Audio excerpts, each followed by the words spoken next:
Hi, I'm Frances Katzen, and welcome to my podcast, The World of Real Estate. In this series, we will explore the world's largest asset class and how it plays out on a global scale.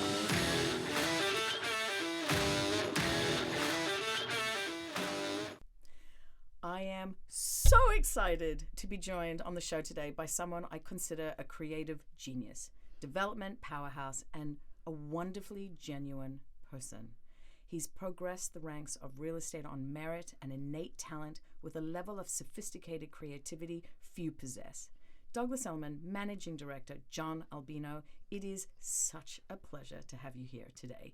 You have so many fascinating insights and life experiences, professionally and personally. Let's get into it. Where did you grow up, and what kind of family did you grow up in? I grew up in the suburbs of Atlanta.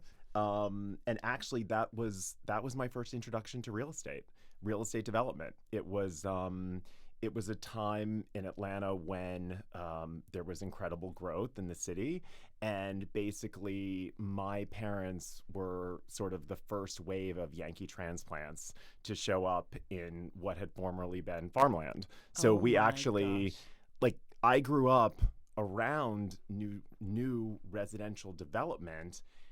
And it really does relate to what I do today. It was just different. It was single family homes, and it was master plan communities. And we had, cows on one side and then the golf course on the other.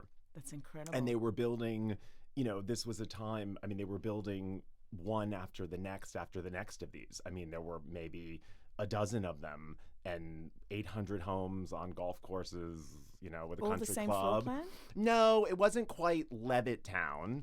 It was more that was the shtick. That was the whole thing. Like some of them, if you were in like one of the fancier ones, every home was individual. If you were in one of the less fancy ones, then they might have more common floor plans and slightly different facades. But that was the whole. But it was real estate marketing. It was all about.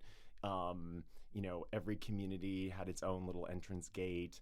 It was all about the landscaping. It was that, that was but it was also a very, I grew up in it was Newt Gingrich's district.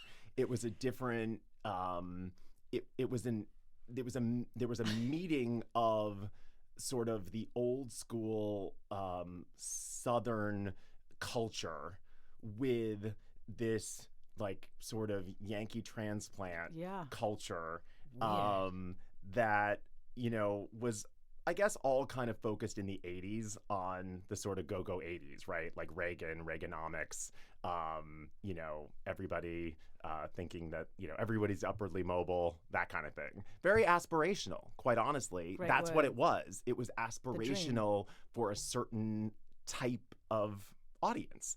And it made perfect sense. That was my family was in that audience. Actually, when I was a kid, I used to make my mother drive me through the neighborhoods. Really? Yeah. How old were you? Like 7. You're kidding. I was into it. I loved it. Wow. Yeah, that's what we used to do. That was what I did with my mom. Yeah. Wow. Yeah, I was John. always into the idea of making a new place out of nothing, and I saw them one after the next. They would literally imprinted you. It was a farm, and then 6 months later, it was a community. There was a of golf homes. course with a bunch of houses on lots. Yeah, and everybody was from New York, New Jersey, Connecticut, Massachusetts, California, Chicago. Nobody in these communities was from Atlanta. They weren't and they weren't Southerners. So, and my family, my dad is first generation, Italian, and my mother comes from an Irish family. So I was raised very Catholic, and I went to Catholic schools, which is also means that you're not really integrated with a Southern community. Correct. Because Southerners, as a rule, are not generally Catholic. Correct. So there you go. That was maybe a long-winded answer to. But it sets the stage, doesn't it? Oh, it totally set the stage. 1,000% it set the stage. I would collect the brochures from the different neighborhoods, And like I just found it fascinating, the idea of like creating something out of nothing, placemaking, right? Which is why, and to me, that always felt very intuitive. The idea of what you do to make a place, and honestly, to make a beautiful place, right? I was always very interested in the aesthetics of all of it, right? And so that kind of naturally, over time, sort of did develop into what ultimately became what I wanted to do as what you're doing so well now. As a career, theoretically. Where are your parents from? Well, we've done that. What were their professions? My dad was in sales. What type of sales? Doing medical. My dad worked for the company that created angioplasty back in the 70s when that was considered like high tech. Got it. So my dad was like theoretically selling like at that time would have been considered a high tech medical device, because that was like a new way to approach heart disease or treat it, right? So he used to go to hospitals and operating rooms.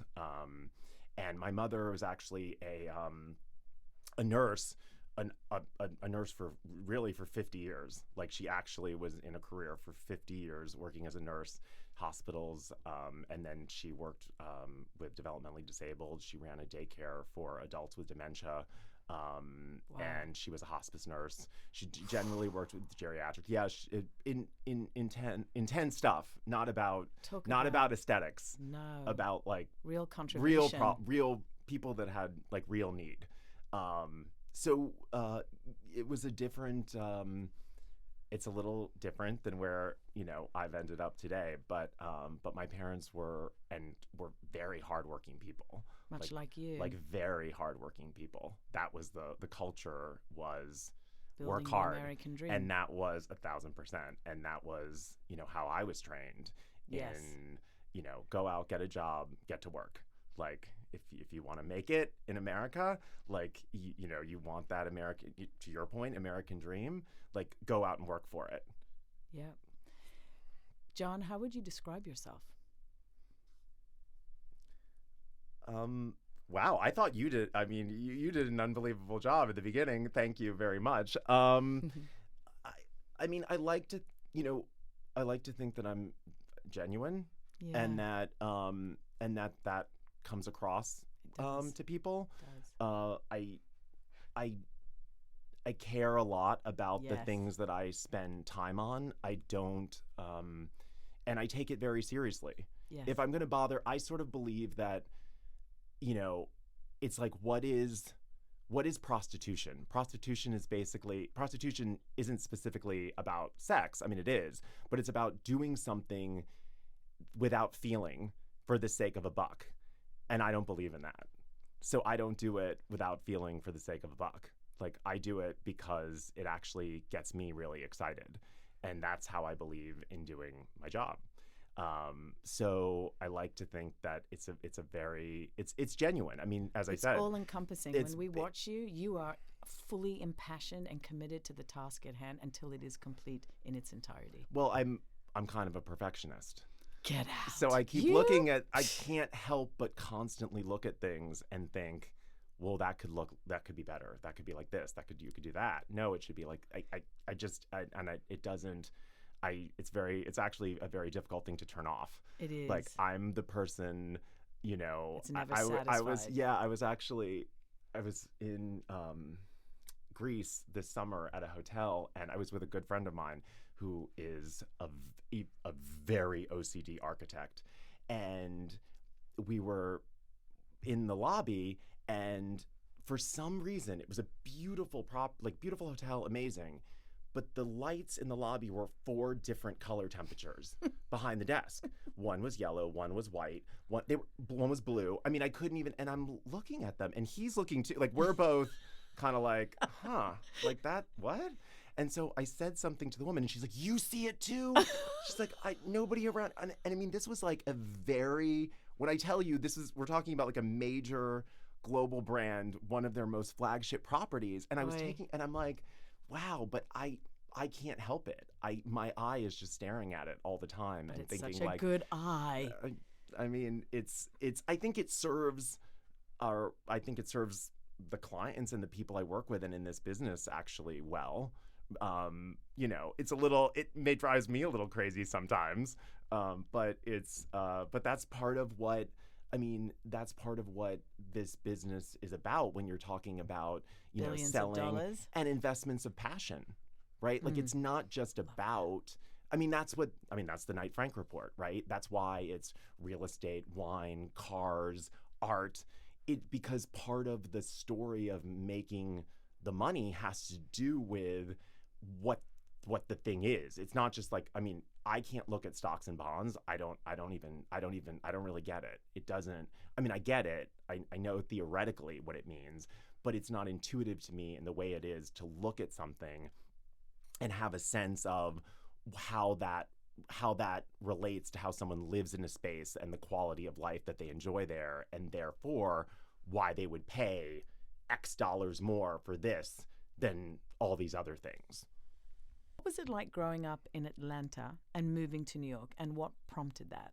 Oh, every single one of my friends wanted to get, like, all we talked about was like, why did our parents move here? Like, wouldn't it be so much cooler to live in like New York or Boston or DC? Like, we just thought like that big city. I wanted to get out of the suburbs. Nothing, it was fun. It was great in terms of like a place to grow up, but I like a city. I like that community. And I think that pace. I like the stimulation. pace, and I like the combination of being able to be on one hand, which is, a typical kind of a polarity of like something that can be both very tight knit but also totally anonymous. Love that. Right? It's like totally. the anonymity of the city, Yes. right? Which is like not, to me, I love that because I think it makes you, it's kind of like being a voyeur. It gives you an opportunity to kind of taste lots of different little things. Mm-hmm. And that kind of, I find it very stimulating and exhilarating. And I still enjoy that. And it's fun to try to reinvent how to re-experience New York City and all different kinds of places around the world. I love to travel, so. You and I both are travel junkies. Love it. What was your first job in the city? So this is dating myself.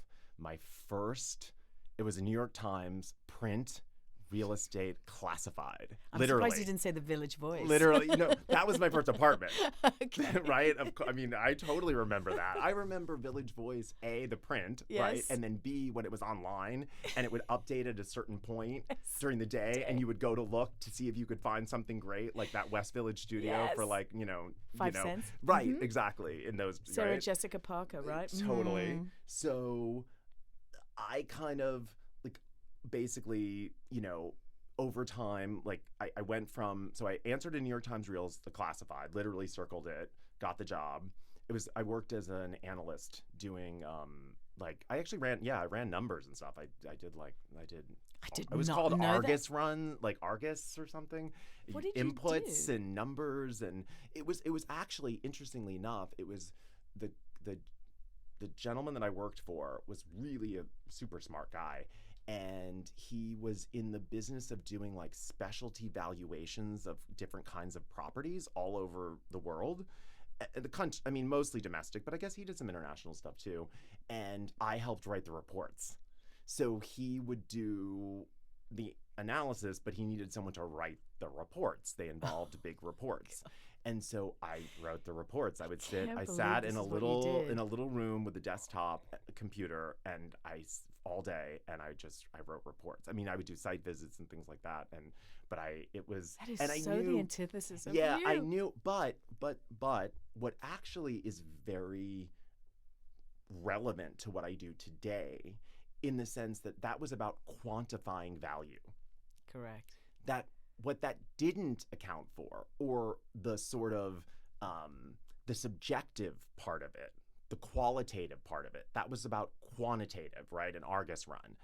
But the subjective part, of course, is what are the inputs? How do you make that more valuable than what it might otherwise seem, right? Like how do you actually create the value, not just quantify the value? And therein lies the same application. The whole, which then goes into the conversation about what we do, what has always been, and very fortunately for me, what I've always worked on tend to be projects that like create markets, which is kind of amazing because you're basically saying like, what is it about this that's so special that it's worth X relative to all these other things. So on one hand, it was about quantifying value in a very, I always kind of joke, like when you're dealing with people, because, I have an undergraduate degree from Fordham University. Like I don't have an MBA from Harvard. You would think Wharton, you did, but, based on what you do. But there's sometimes I feel like that those kinds of people get very caught up in the notion of trying to quantify value in a very rote fashion without thinking about how you can actually like create the value and take it to another level. Because as we know, like investments of passion, right? People, they're emotional. People do get emotional about it. They do get excited about it. And obviously it's real, people want to make money. People, that all makes sense. Value. And of course we deal with so many different kinds of buyers that have so many different kinds of thresholds. Right. And priorities. But so my first job was quantifying value. And then do you want to hear my second? Yes, I do. Okay. So the second job, so I did that for 2 years. And I was like, it was dry. I was sitting in a room. I literally was going to lose my mind. So I can't even imagine it. At that time, the Sunshine Group, which was Louise Sunshine, represented all these amazing properties and these like architects. And I was really excited about the design. And I thought, oh, well, that would be cool. I could, if you either work for a developer doing one, or you get involved with the sales and marketing company that handles a bunch of them. Like, how cool would that be? Then I could get exposure to all of them. So I sent, I sent a cold letter to James Lancel, who was one of her, top people. Yeah. And he liked my letter, and he called me. And he ended up hiring me. Yeah, that was I love that. That was out of nowhere. That was the summer of 2002. And ladies and gentlemen, and that's when new development changed for good. Albino was in the house. You basically. Thank you, Fred. Yes, it's just something like that. But it was. I don't know if it was quite that instantaneous, but it was definitely. So it definitely began the journey. How about that? Where did you start? Like, what was I started with it was, I always remember this, and Liz Unger, who was selling, same. Amazing. Amazing broker. The life, lovely. There was, I worked with really amazing wonderful people. Yeah. And I always have. That's been the beauty. So that's why I've always, enjoyed it. And I called her up trying to, just like I said, like I wanted to have the brochures. I tried to get my hands on one of the 173, 176 Perry brochures, and she totally called me out. She could tell that I was like fake, that I wasn't a real buyer. And I'm like, well, could you send me the brochure anyway? And she did. And then we ultimately ended up working together later on. Yeah. So you weren't with James Lancel when you asked her for that, and then went full circle. No, it came full circle. Yeah. That's amazing. And so I worked on a number of these like really incredible, like significant, architecture style buildings back when that was sort of becoming. That was kind of was the infancy all of it that. meant. They were they all became like their own kind of brand, Correct. Right? In the way that fashion does it, right? You've got Gucci and Prada and Dior and Saint Laurent, like so each one was kind of its own, brand. And I loved it, and of course I also got to work on things with what was Ian Traeger and Andre Balazs. They were all. This was when like the whole lifestyle story was really coming to life. Into the to the forefront. I think. Look, to be fair, like I don't know about it from in the 90s. I was in the Atlanta suburbs, but that was what got me really excited. So that was really my start into the world of new development, sales, and marketing. So that was starting in 2002. So for those of you who are listening, this is the beginning of how amazing John's work became as the new development reformation, meaning branding, floor plans, affiliations, pricing, soup to nuts. And I think your tutelage was really with Louise Sunshine, correct? I did spend, I spent quite a bit of time with Louise ultimately. It took a little while for us to get warmed. Well, I mean, it was an incredible experience. I've worked with many really, people who are very experienced, very, very smart about how you approach this, and the idea of creating a market, and that certainly, and branding property. So that certainly Louise was clearly someone at the forefront. But obviously I've worked, and then over time I worked with so many people, and obviously so many people in this business have all orbited around each other over, many years. So you've worked with everyone. I've worked Whitcoff, Alad, Chatrid, PLG, Hines, everyone. I've had a great, and it's really quite fascinating. I'm one of the only people that's never been on the developer side. I've never worked in-house for a developer. So I'm always trying, different developers do approach things differently. So because you have to sort of become the equivalent of their sort of in-house sales and marketing group, even though you're not in-house to them, but you have to fit within their universe. And their universes are actually rather different across all of them. And I'm sure some that you prefer and some that you don't. It's all fascinating stuff. I always say never bored, because it's really, the people between developers and then working within the brokerage community in New York City, and then of course the kinds of purchasers and buyers that we deal with, right? Like, they're all fascinating people. But not everybody can do that. So let's just clean that up right there. There are plenty of people who can do a monosyllabic component, but cannot freely move between broker, potential buyer, development in-house groups, and make everybody work together. I think I learned to be a chameleon kind of early on in life, having nothing to do with real estate specifically, just the idea of finding ways to fit in and be succcessful within a community. Got it. So John, do you mind if we go to a personal place? I was pretty much counting on the fact that eventually you were going to get there. So go for it. Okay. So when did you know that you were gay? When I was very young.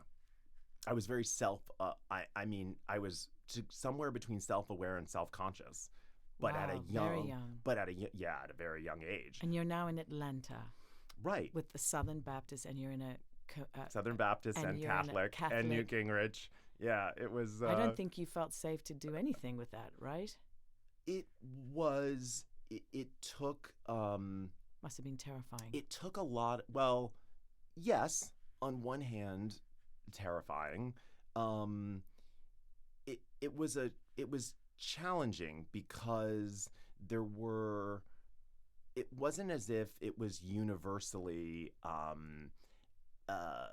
acceptable or universally not acceptable. It was kind of something in between. Like, that was what was kind of hard about it, because was no one talking about it? Is that why? Well, definitely not talking about it in the 80s. Definitely not. No. So I think that's kind of where the chameleon part of it comes from, because I think I kind of learned to just sort of move between different places and fit in however it needed to be done. But eventually, over time, I learned to, that was the whole journey, right? Learning to accept yourself. But I had to, for the good and the bad of it, I did know very young that I didn't quite fit in the way I wished that I did. So yeah, it was that was challenging, and I went to Catholic schools. You know, so that was another form of how to survive that. Yeah, well, I mean, look, it's anybody's situation where, I mean, I guess in a way, the first thing people always say is like, you know, children should have unconditional love, right?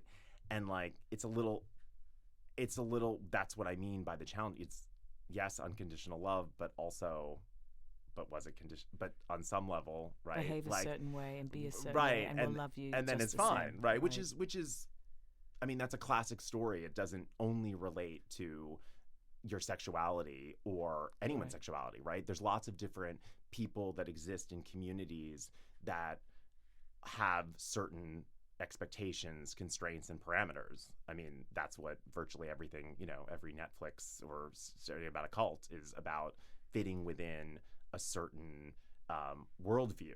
And as long as you fit within that worldview, everything's great. But if you don't, that's not so great. Did it feel like a cult to you to be undercover? I mean, you know, not navigating through a Catholic not at the school? time, Not at but the time. not at the time. But as you get old, I mean, that's a that's a larger conversation. I mean, it's a conversation about, you know, religions and how people approach it. But in terms of the sense of how I related to the place growing up, right? It was complicated.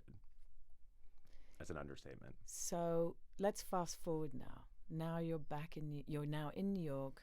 You're working with Louise Sunshine.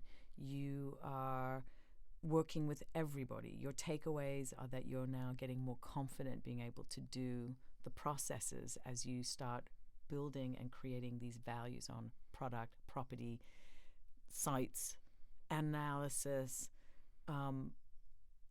There's an uncanny way about your acute creativity and skill set. How did you find and hone them the way you have?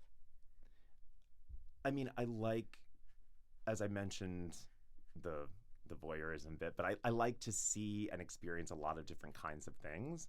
And I think, as I said, I like to travel. I like to see things differently. One of the things that I rediscovered during COVID was biking around New York City. And all of a sudden I realized that New York City looked completely different to me. It was like a new New York City. Like because you see it differently. You're literally if you're on a bicycle, like you're seeing it at a different speed, you're seeing it from a different perspective, and it's you can't experience, going over bridges in New York City from a different perspective. Like on a bike, you don't see that the same way as you do when you're in a car. So it kind of, like, over time, I think part of what, for me, creativity has to do with kind of looking at things, trying to learn to look at things differently and not see them the way that I've trying to see something new again. Wow. That's amazing. Well, it's kind of, I mean, if we always, the root, right? I was told by a PR person, the root of news is new. So you're trying to come up with things that are new and exciting to people, but also meaningful, not just fluff. Not fluff, but things that are actually substance. So it's great to get your head into a different space to be able to think like that. Very impressive that you did that. How do you get people to take you seriously during the initial stages of your career? I think for me, it was that I worked my butt off. Yeah. No, I did. I worked a lot of hours. I was very dedicated to, anything and everything that I was asked to do. I took very seriously. I worked a lot. I And I must think have loved having you because you work like an animal. I think people I didn't know anything differently. It didn't even occur to me that that would be something different than that, because You and I are very that's similar. what I was that was ingrained in me, that like you get up and you work. Like, you want something, Go work for it. Yeah. Like, people aren't just handing things out to you. So it was just, I didn't even think of doing anything differently. So you think just by demonstrating the commitment and learning your skill set to the umpth degree Yes. was the ultimate defining. And ultimately, over time, this is why, for me, the people I work with mean it's really important to me, because the chemistry of that is what there's a certain level of comfort that you want to have in order to be in the right space. So I feel like that's been something that's always been really important to me in terms of the environment and the kind of people that I work with and around. Because I do think that I do think that I am different when it's just put you in a different place. I've watched it. It's like watching the maestro. Well, it's handle an orchestra. I've never seen anything like it.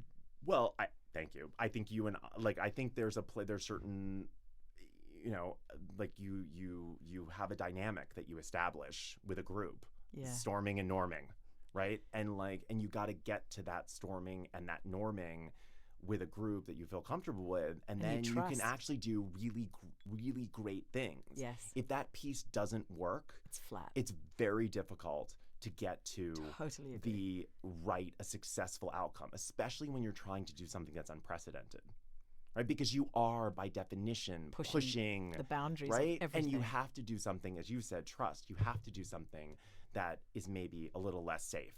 And yet, our inherent job in working with developers is to help mitigate their risk. Totally. That's a fundamental part of what you're trying to do. So you've got to really work. You've got to be thinking with both sides of it, and you've got to balance it. Yes. Just like anything else. Yes. Right? That polarity of the poles, greatest strength, greatest weakness, how you operate with people to both reduce risk while you do things that are daring enough to be meaningful.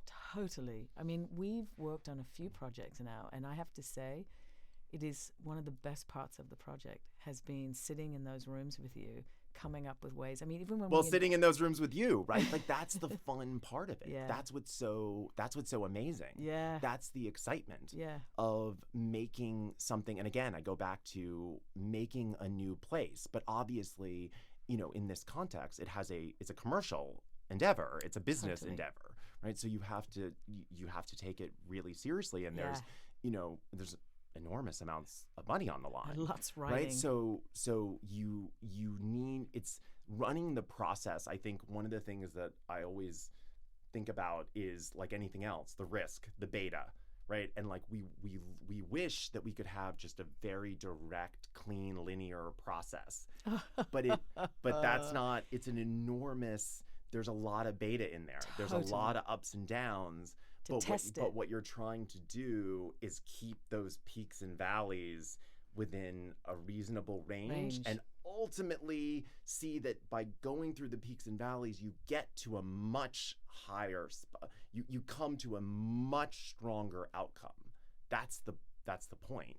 But you have to be able to accept and ride the waves a little bit to get there. But of course, you want to mitigate. You want to keep it as much as you can.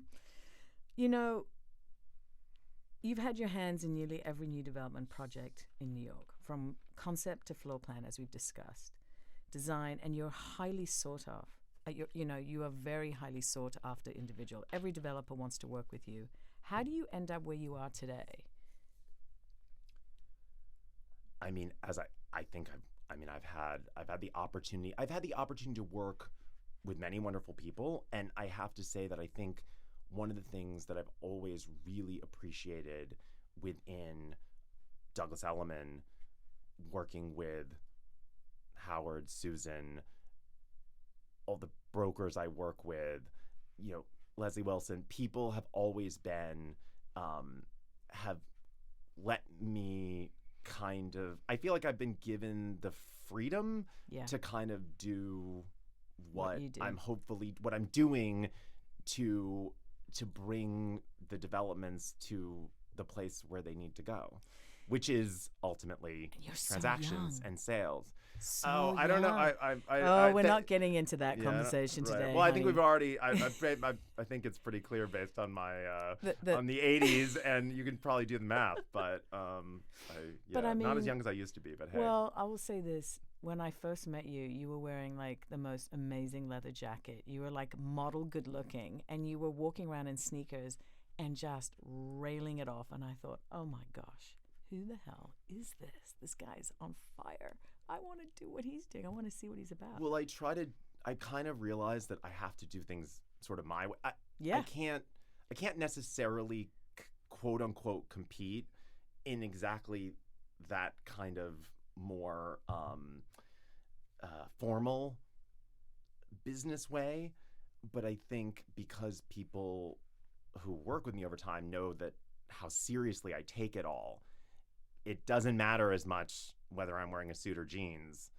It like in my head, it's still I take it all very seriously, regardless. Oh yes, we know. We know. I love that about you. It's always like me, very intense. Yes, well that's right. That's probably why we yes. With the sheer volume of projects that you've worked on, some would say and think that they all start to look quite similar, but you have a real talent for making each one different and special. Where do you continue to find inspiration? I think we sort of touched upon it, but I thought I'd push it a little bit more. And how do you differentiate each project? Well, I think one thing is people's tastes and desire change over time, right? Like wellness. Right. I mean, just to put it out, right? I mean, that's now the word. Infrared sauna, anyone? Right. Sensory deprivation tank. Oxygen clean. Right. I mean, we're all right. People want to live better. That kind of. So I think that part of it is being in touch with, trying to be really ahead of where people are going, and obviously, all of this within the context of a certain, the one thing that you can count on across most of the projects that I work on and the kinds of customers that we're trying to reach is that they have to have a certain level of resources, because that's just by definition, not a judgment of anybody. It's just the reality. And so I think part of it is trying to stay ahead of where people's tastes are going and what they're thinking, and always thinking about who are the people that would be attracted to this and what's aspirational to them. It's not as if, I mean, when you think about, I mean, this is capitalism. Everybody is aspirational to something, right? I mean, that is kind of what 100%. It is, even whether it's not about, I mean, it's different for different people, but we all everybody's have aspirational to something. Yeah. And part of what, if you want to create a market, you have to deliver the thing that they kind of didn't know that they wanted, Ooh. And that so that it really is something aspirational. So that's, to me, part of it is trying to think about the actual buyers and what would get them excited. I like to really think about what are the differences between the different kinds of people that would go to the different kinds of projects. You've nailed that one. What is your new development pet peeve? Artificial flowers. Oh God! And the fruit. The bloody fruit. But everybody knows. I mean, everybody. Basket. I mean, that's like a really easy, obvious. Everybody who knows that I like feel that. I just get rid I don't of know. Fake it just flowers. Yeah. It just doesn't. It doesn't work for me. I can't have them in my own home. I totally get why. I mean, I can appreciate, in an earlier, I promise you, in an earlier version of my career, I used to actually go to the flower market myself and get the flowers. I believe you. And be like, okay, because okay, you're like, there's no wire hangers, there's no fake flowers in my project. Let's go. I mean, I just think that I part of, for me, the book that I always mention, the book Subliminal.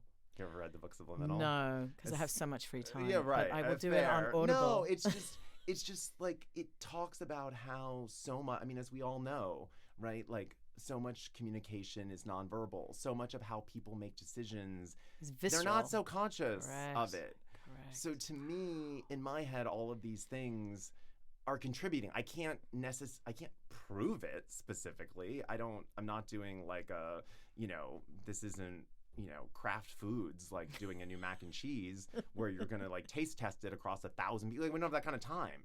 We just have to just figure out intuitively what kind of makes sense to you, right? But you could argue that all day long.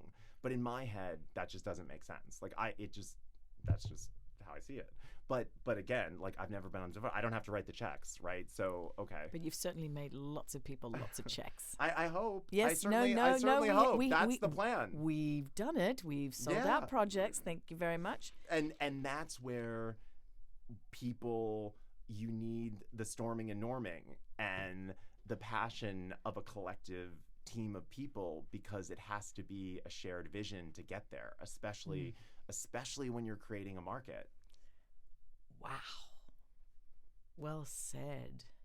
Well, we've had great success and fun doing it. Yes, we have. And you should have a good time doing it, because it's a how luxury to do that. goods business. It's supposed to be enjoyable, and you would hope that if you're to bring that to buyers, you would hope that you're endowing it with something that comes organically from the process. So the process should feel good to endow the customers that come in to feel good when they actually are experiencing the project. It's so interesting, because I'm going to segue and say not everybody comes from a place of contribution in that regard, and it becomes a power play of ego. And what's really amazing about how you've been able to sort of level it in the room has been the team-centric nature with which you incorporate everybody's input and then neutralize the extremes, and then we find a middle ground to extract the nugget. Well, you try to synthesize and synergize. Oof. Right? You have to kind of, I do think that's part of why you want to have all of these people, and I think you do want to hear bits, because often it's not just one particular thing. It's hearing all of these different things and finding a way, but you have to come to something that's actionable. Yes. Right? You can't just like sit there and keep discussing a bunch of different things. Ultimately, you have to move forward in a certain way, and you have to be actionable. And that is probably something that, like, it does take me. That's probably something that takes me a minute, because I can philosophize about it for a while. Oh yes, I've seen you. And then, but you got to get to an actual place where you're moving forward in a certain way. Yeah. No, I hear that. You have a distinct sophistication on so many different things. Describe how this developed over the years and what experiences you've been a part of that stand out on this journey. Well, to be fair, in terms of going back to the conversation about being a voyeur, sampling, seeing different things, I have had unbelievable opportunities to be around some of the absolute top people in the world of architecture, design, art, culture, fashion. I just have. They've been part of the process of all of these projects, because those have been the brands, and those have been the product, and they're not it's not window dressing. They stand for something.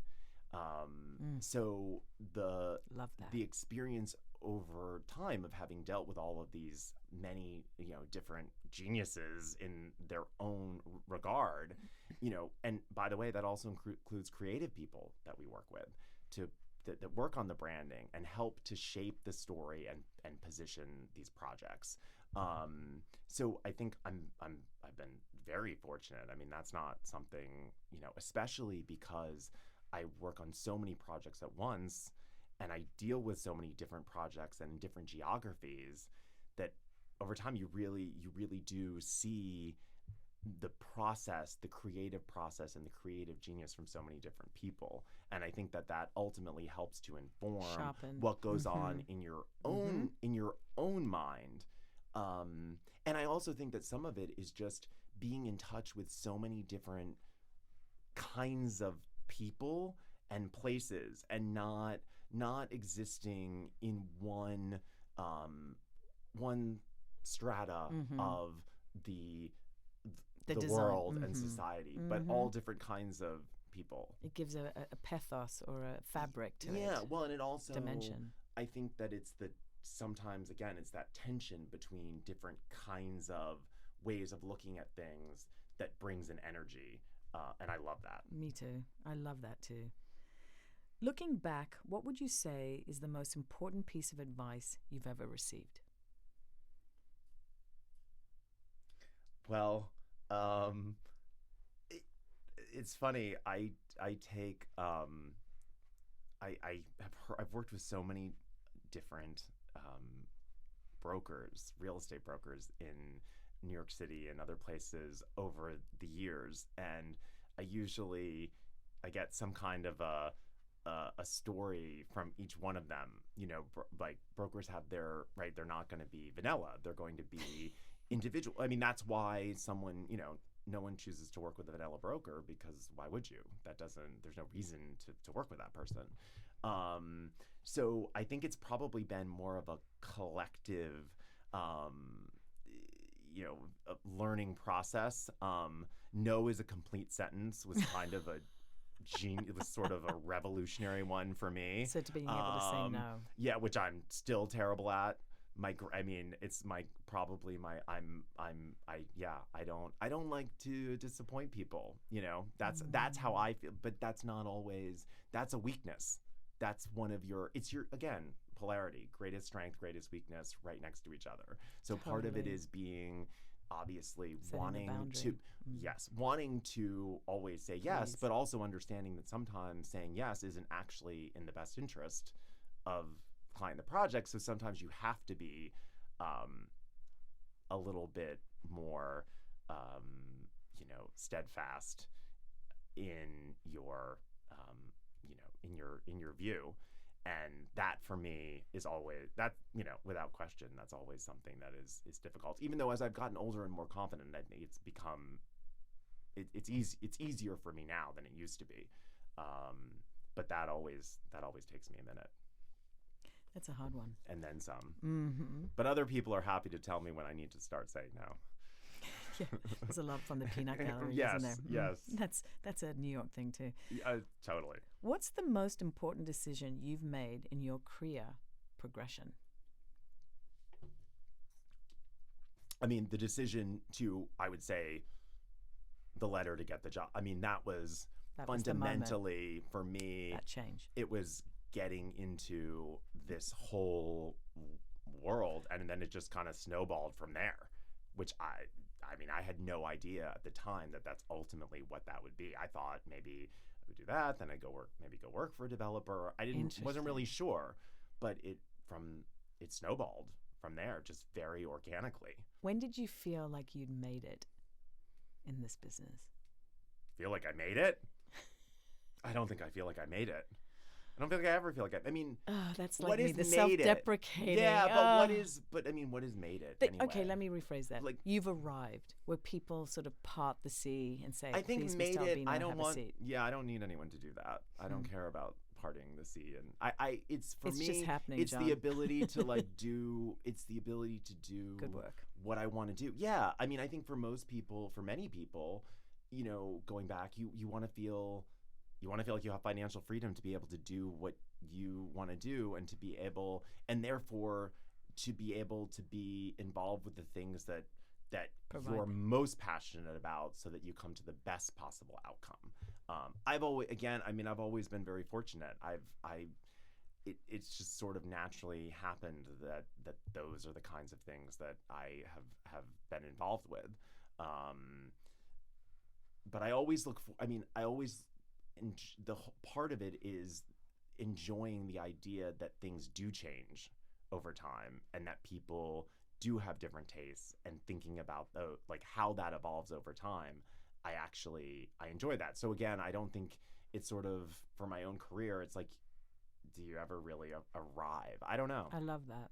I think that's well I don't said. want to, you don't want to arrive. You want to keep going. Yeah, and keep I just want to enjoy the journey of it in whatever way it takes shape.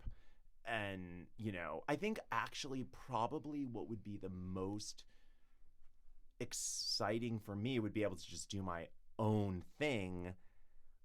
But in my world, it's probably, I don't know that it's, $1 billion new condo tower, So what? but it might be something else that allows, on a different scale, that can be a passion, again, investment of passion, something that's like a passion project, but also which can be, obviously commercially viable. Amazing. What is your secret sauce?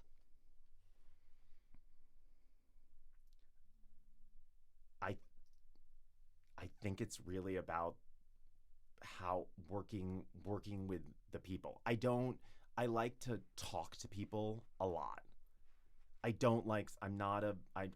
When I look back, I don't actually, I send emails and I do, but I like to have a communication. I like to have a dialogue with people. I like to hear what they're thinking. I'm the same. I don't talk to, and especially with when I'm working with real estate brokers, developers, I mean, really anybody. It's not, I feel like in emails only communicate so much. Yeah.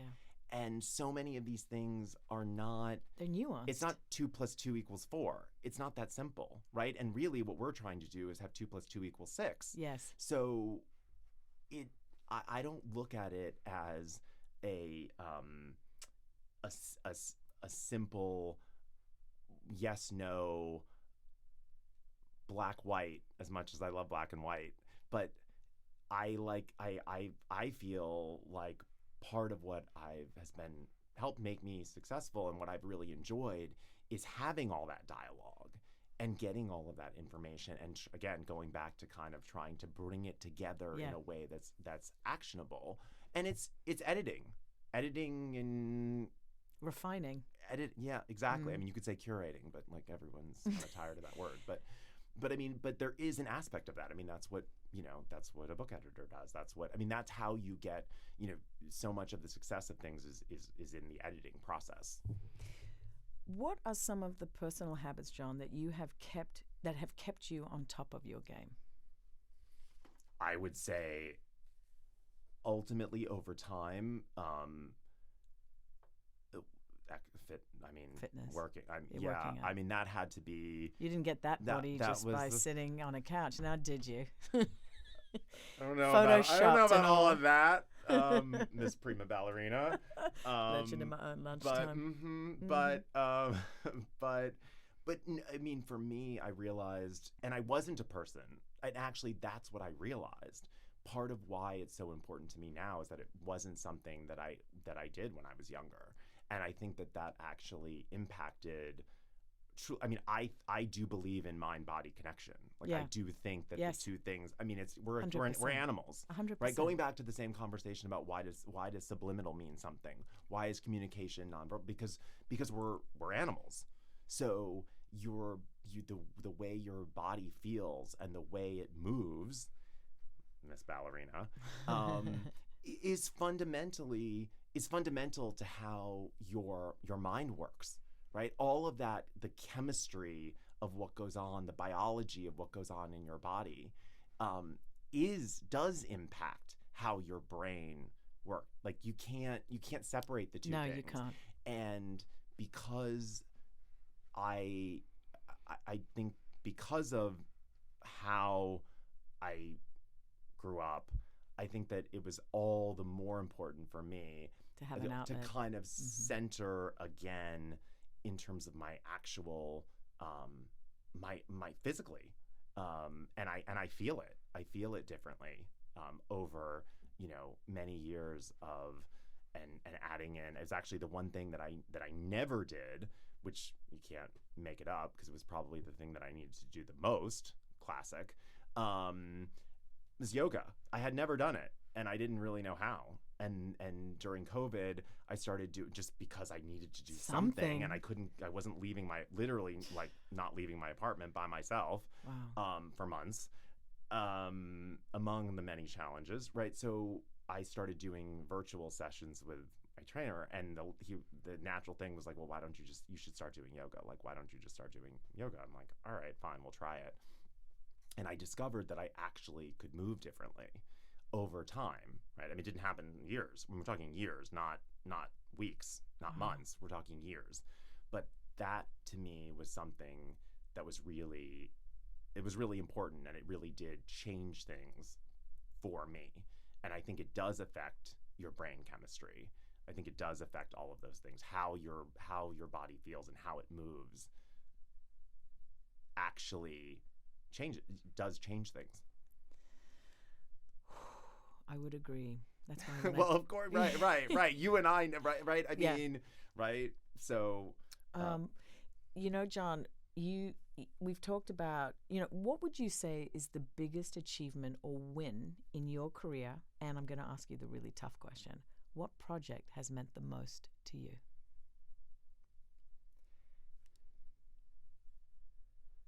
I think the greatest win in my career, there's no one single, I don't think you could ever, there's no one single greatest win. To me, the greatest win in my career has been the unbelievably wonderful people I've worked around. That's been the greatest win, because that's why everyone loves you, John. Without question. But it's because I find the people fascinating, and I enjoy all of them and the dialogue and the story. I like the narrative that's just evolving every single day. And people like you, and people like, I mean, all the people, right? You know, I'll say, Danny Gannis, who I work with very close, right? Amazing. Like, I it's like there's something to the chemistry. The clients, even the clients, like the people, that to me is kind of, that has been the greatest win, because that's what's empowering. To do what you want to do for the clients, and to be able to be in a position to be successful. So I would say that for sure is the greatest win. I truly, I mean, it's always like someone says, what's your favorite project, or it's almost it's like trying to pick one of your favorite children, right? Yeah, I mean, can't. that's the classic. You can't really pick one in any way. I mean, it's very easy for me to, I can give you a reason why, I had the great fortune, really, when I came to Elliman, of working on 150 Charles, right? And I've had an incredible experience over many years working with Wyckoff as a developer, and I have always, I would say the project is very near and dear to me, also partially because I've lived in that neighborhood for 20 odd years. Like that's my I used to live there. It's amazing. My adopted home. Yes. So that means a lot to me. It was also my first experience dealing with so many different brokers. Yes. And learning what that meant, and also learning to enjoy that. Yes. So there were a lot of different, obviously the project, and which then sold out in less than 6 months. Right. And then there's the ecosystem around the project. Totally. So in that particular case, it was just all of it worked. Nirvana. Right. Kind Nirvana. of beautifully Yes. in that way. Yes. But I like to think that in a way we create that around all of our projects. But there's something very natural about that. But I've had the pleasure of those kinds of things on many different projects. I mean, that's what I ultimately like to see. That's the setup that I want to create. Of course. Because I think it's it the always one happens. that is the foundation for course. success. Of course. If you weren't in real estate, John, what would you be doing? I mean, traveling the world. Like me. Yeah. Eating and traveling. Yeah. Oh, honey. Living. I mean, I've always wanted to have the chance to forget, because I couldn't even, from a career point of view, I don't even know exactly how. I mean, it could be something in design maybe. That would make sense to me. But I already feel like that's part of what I'm doing anyway. So, but you're really doing what you love to do. For me, yeah, no, I'm in that regard. Yeah, Heaven. I mean, I can't imagine someone like asking me to go work at Meta and like work. That just doesn't mean anything to me. No. I don't get it. So in that sense, I am. But if I had an opportunity, I would absolutely I would do, 1 month in 12 major cities and on all the continents, and see the world. I'm with you. Yeah. Well, maybe we'll be doing. Maybe one day we'll be right. But we're such workaholics, John. Yeah. You were really no. That's why I'm saying it's kind of like not. It's as if that's like as if they're the world stopped. There's a something like that. Or maybe there's intermediate breaks. I don't know. Yeah, I'm not very good at that. Yeah, me neither. I know what I was going to say. Yeah, it's like if I'm not good at that, wow. Yeah. When you're not working, what are some of the things you do to unwind and stay sane? We've talked about yoga. Yeah, and I would say make candles. I tried that during COVID. That was a record low. I didn't get very far. I bought the raw materials to do it, and then that was the end of that. So yeah.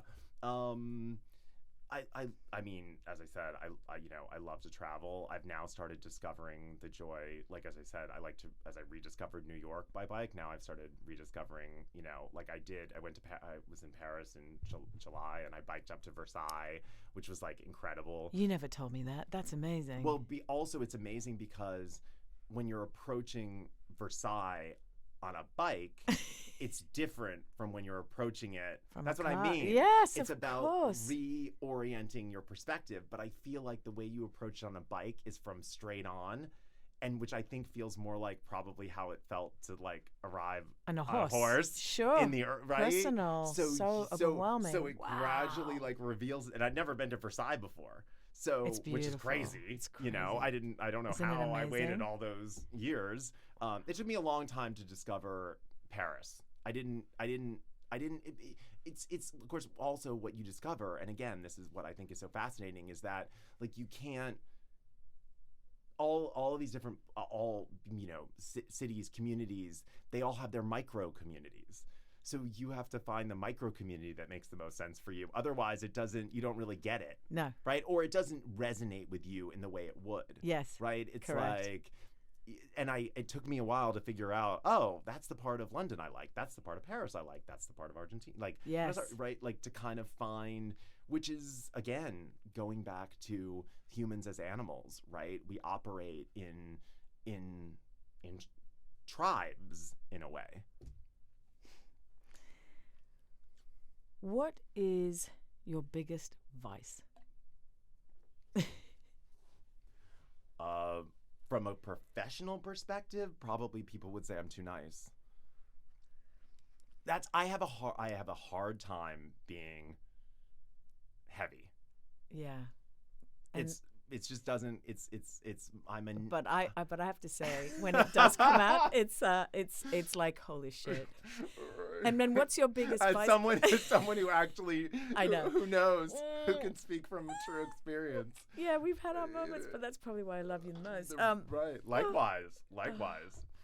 And okay, well, do you have another vice? Like, is it chocolate? Is it ice cream, wine? We're not, you don't have to go there, but I just figured I'd ask because I ask all my guests. Oh, okay. All right. A vice. French fries? No, it's ordering nothing, a steak an hour later. It's nothing like that. I mean, I will say that one of the things I've rediscovered. I mean, speaking of like food, right? There was a moment, and this was, years ago. I actually went. People always think this is. I went to Italy with my best friend when I was, I don't know, 10 years ago, 12 years, whatever, several years ago. And we were in Italy for like 3 weeks, and I did not eat. I had no bread, no pasta, and she wanted to kill me. We didn't speak for about a month after that trip. I would have done the same. Because she was ready to kill me. I've lose that. The vice was that I was so in control and disciplined. Right. Ugh. In a way that was actually that maybe was a little too tight. You think? Right. So I had so the vice was kind of letting that go a bit.